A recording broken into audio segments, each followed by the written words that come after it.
Salam alaikum. Salut tout le monde, j'espère que vous allez bien. Alors aujourd'hui, on va traiter le sujet du bilan de puissance d'un moteur à courant alternatif pour les deuxièmes années ESA ou TMI ou EEI ou électromécanique. Alors premièrement, le bilan de puissance, on va voir le bilan de puissance parce que c'est important. Alors le but de la séance, premièrement, c'est d'écrire les différentes constituants d'un moteur à courant alternatif.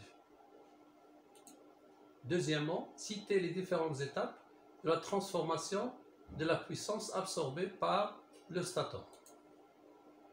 Troisièmement, citer les différentes étapes de la transformation de la puissance absorbée par le rotor. Quatrièmement, schématiser le bilan de puissance d'un moteur à courant alternatif. Et cinquièmement, bien sûr, toujours on finit avec des exercices, on va réaliser des exercices d'application. Alors, comme vous le savez, un moteur à courant alternatif est constitué de deux parties principales. Il y a le stator et le rotor. Alors, le stator, on trouve ici le cache ventilateur. Celui-là qui est en noir, c'est le ventilateur. Et ça, c'est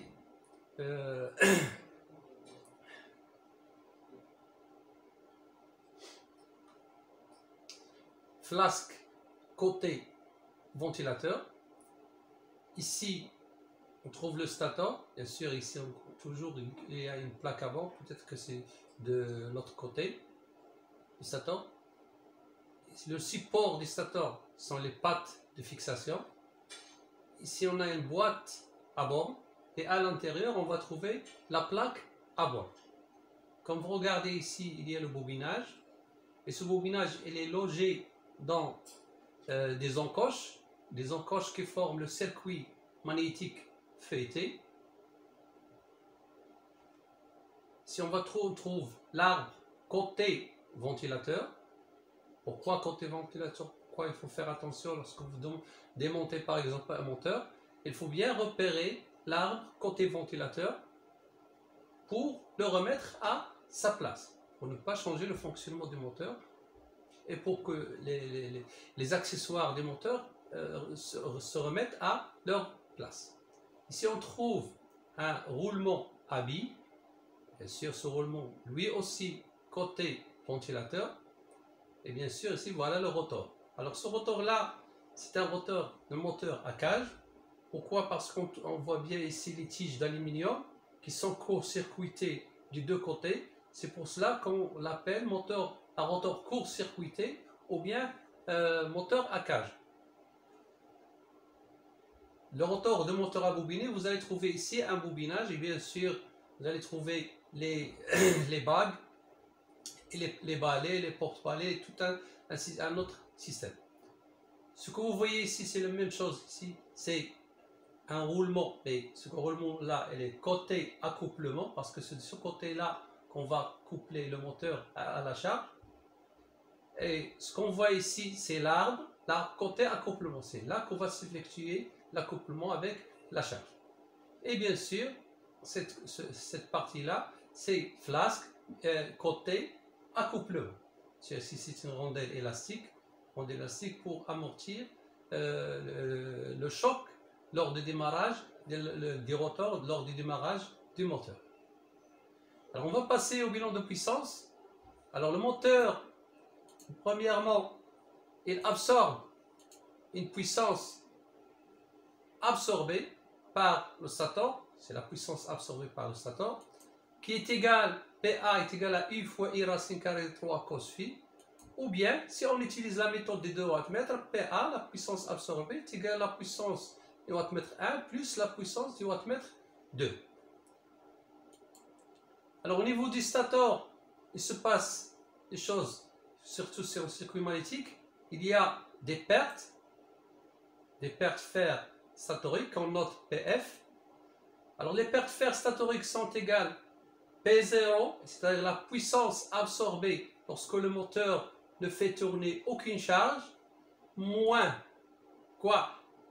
les pertes joules statoriques à vide, PGSV, c'est les pertes joules statoriques à vide, ou bien si vous voulez nommer ça P0, c'est PG0, c'est la même chose. Ou si vous voulez noter ici PV, c'est la même chose. J'ai fait les deux notations pour que vous puissiez les connaître ensemble. Moins les pertes mécaniques. Ces pertes mécaniques, ils sont constantes, ils sont données généralement par le constructeur. Alors ces pertes mécaniques et pertes fer sont appelées les pertes constantes, c'est-à-dire qu'ils ne varient pas et qui ne changent pas durant le fonctionnement des moteurs.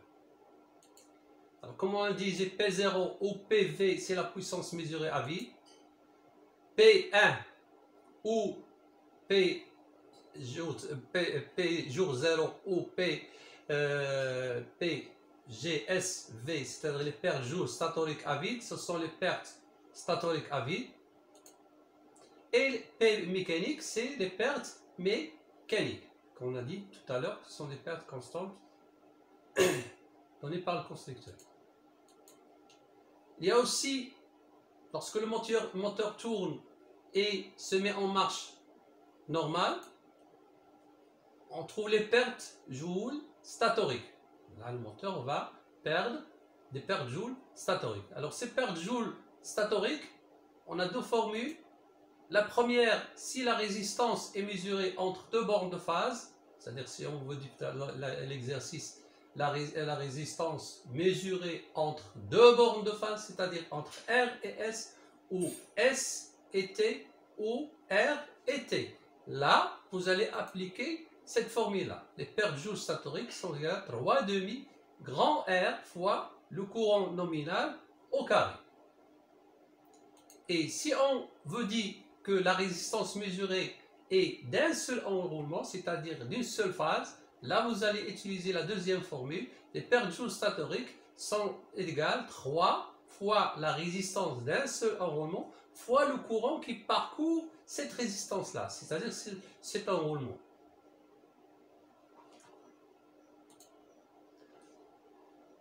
Là, on va passer, lorsque cette énergie-là est perdue au niveau du stator, on va trouver alors la puissance transmise au rotor, qu'on note PTR, qui est égale aussi à la puissance électromagnétique. Alors cette puissance-là, qui est égale à la puissance qu'a absorbé le moteur, c'est-à-dire PA, on a dit qu'il est égal à I fois I racine carré 3 cos ou PA égale à PW1 plus PW1, c'est-à-dire des wattmètre 1 plus wattmètre 2, moins la somme des pertes statoriques. Moins la somme des pertes statoriques. Quelles sont ces pertes-là? Ce sont les pertes fer, d'accord? Plus les pertes joules statoriques qu'on vient de voir tout à l'heure. Alors, il y a la puissance absorbée, moins les pertes fer, moins les pertes joules statoriques. Là, le moteur va développer un couple électromagnétique. Ce couple électromagnétique, à quoi est égal? Il est égal à la puissance transmise au rotor sur la vitesse angulaire de synchronisme, c'est-à-dire la vitesse du champ angulaire du champ tournant. Alors, cette vitesse-là, elle est en radians par seconde. Il faut faire très attention là, parce que dans les exercices, on vous donne la vitesse de synchronisme en tours par minute et vous l'utilisez directement sans la modifier. Le stator, lui aussi, il va générer des pertes joules rotoriques. Ces pertes joules rotoriques sont égales à quoi? À G fois la puissance transmise au rotor. G, c'est quoi? C'est le glissement. Et les pertes joules rotoriques, PGR, c'est-à-dire pertes joules rotoriques, égal à G, c'est le glissement. Alors le glissement est quoi est égal? Est égal à la différence entre la vitesse de synchronisme moins la vitesse de rotation divisé par la vitesse de synchronisme. Là, le rotor, il va développer une puissance mécanique ou puissance des rotors. Parfois, on vous demande cette question. La plupart d'entre vous ne répondent pas à cette question. Je ne sais pas pourquoi, mais la puissance mécanique, c'est la puissance développée à ce niveau-là. Cette puissance, elle est égale à PM ou PR, on la note PM ou PR, c'est-à-dire la puissance mécanique, ou la puissance du rotor, qu'a développé le rotor, qui est égale à quoi? Il est égal à la puissance transmise au rotor, c'est-à-dire cette puissance-là qui a été transmise du stator vers le rotor, moins quoi? Moins les pertes qu'a perdues à cet instant le rotor. Quelles sont ces pertes-là? Ce sont les pertes joules rotoriques. Donc c'est égal à la puissance transmise au rotor, moins les pertes joules rotoriques. Et le moteur, cette puissance mécanique, qu'est-ce qu'il va faire? Il va perdre à son tour une perte, mais des pertes mécaniques qu'on note P mécaniques qui sont, qu'on a dit tout à l'heure, qui sont constantes.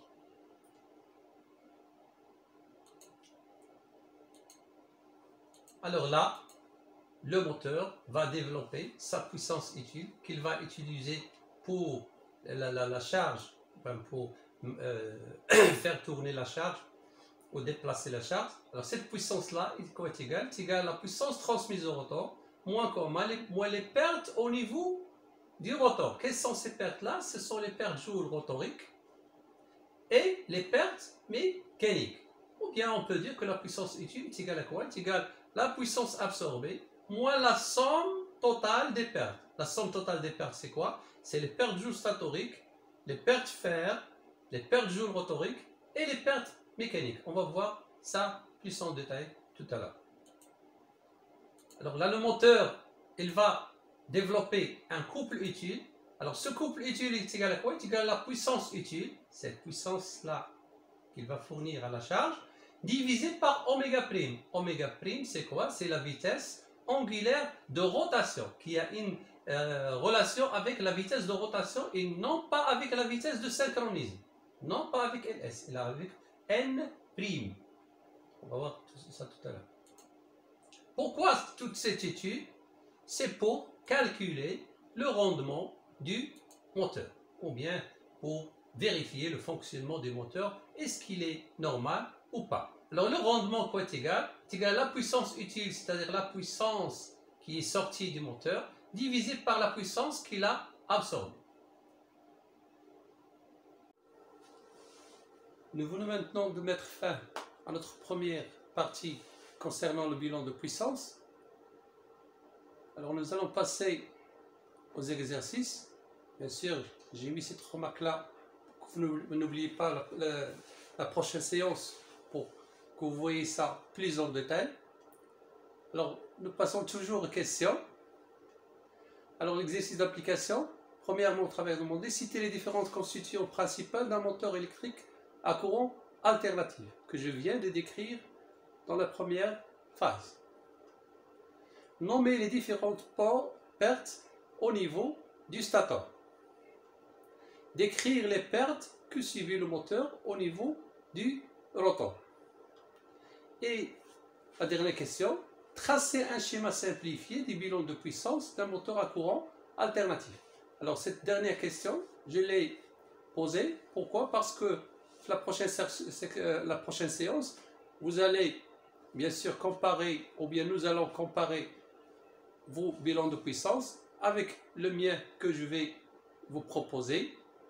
Et nous mettons fin à notre première séance concernant le bilan de puissance. C'était Amali Hassan avec vous, CFHN Haynhda Rabat, DR Nord-Ouest 1. Merci de votre attention et à la prochaine, Inch'Allah.